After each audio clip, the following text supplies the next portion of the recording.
அந்த வார்த்தை மாறவே மாறாது. அவர் நமக்கு ஆணையிடுகிறார், நான் உன்னை சுற்றிலும் இளைப்பாறுதலை கட்டளையிடுவேன்.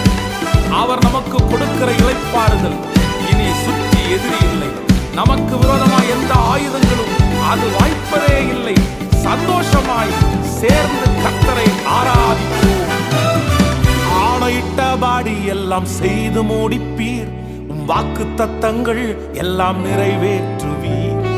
ஆணையிட்டபடி எல்லாம் செய்து முடிப்பீர், வாக்கு தத்தங்கள் எல்லாம் நிறைவேற்றுவீர். நீ சொன்ன நல்வார்த்தை நிறைவேறும், என்றும் தவறாமல் நிறைவேற்றும் தேவன் நீ. நீ சொன்ன நல்வார்த்தை நிறைவேறும், என்றும் தவறாமல் நிறைவேற்றும் தேவன் நீ.